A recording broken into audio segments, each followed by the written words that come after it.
Berkshire Hathaway Home Services sales executives, for our video message of the week. Let me begin by saying I hope everyone had a fantastic Thanksgiving, enjoyed friends and family. You know, what we're going to talk about this week is a bad word. That's right. The word is excuses. Ooh, bad. All right? Well, the first thing we're going to talk about, if we're going to talk about excuses, we've got to understand the meaning. And the meaning ultimately is turning our own fantasies into facts. See, the reason we know excuses are not real is they're not the same for everyone. See, it's easy to know a fact because it works the same way with every single person, every single situation. Well, we know that's not the truth in how we either live our lives, do our business, whatever the case may be, is because it's different for each person. So we've got to understand that these are our fantasies of what we're going through. Very real for ourselves, but they're not facts. Okay? Why do we do this? Why do we do this? Well, one, we want to believe what we're thinking and what we're saying. So when we're thinking something, we want to give it validation, so we want to believe it.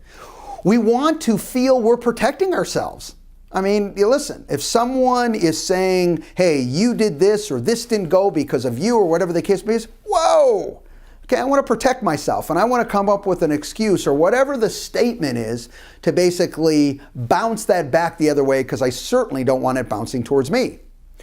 And thirdly, we're tired of always having to be the one to change. You know what? The world's changing, the business is changing. How come it always falls back to me? I got to be the one to change. All right, so what is the solution here? What do we need to do, okay, to basically work within this challenge tool called excuses? How do we get around this? Well, here's some solutions for you. Number one, you have to internalize that it's always you. I know this is a hard one to take, but know this, it is always you, and that's not a negative.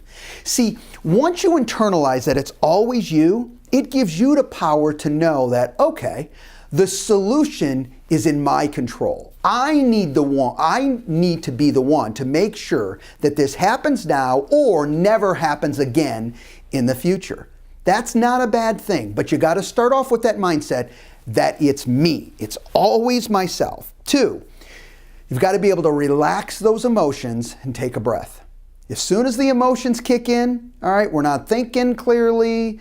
We're basically in argumentative mode. In many cases, we're just unconscious. We're not thinking, we're just upset and angry, not solving anything. So we need to take those emotions, keep them under control, and take that breath.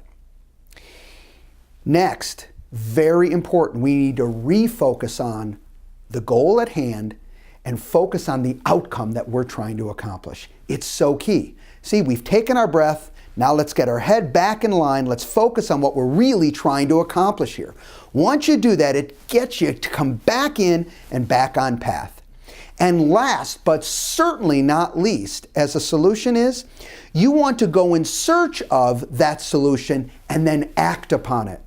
All right, maybe it's a situation with listing presentations, just as an example. What do I need to do? You know what? If it's me, I have to take responsibility for it, not blame anyone. I need to re-practice my listing presentation. Maybe I need to enhance my listing presentation. Maybe I need to do some homework on some new innovative presentations, new innovative tools, whatever I need to add within there that meets the needs of the consumer that I'm not meeting today. All right? Whatever that is, you go in search of it, and then guess what? You act upon it.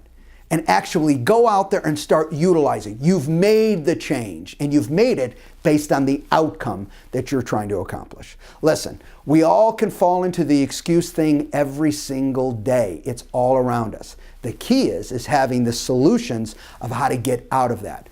Take that responsibility. It's always us. Calm it down and focus on that outcome. You have a great week, everybody. Talk to you next week. Bye-bye.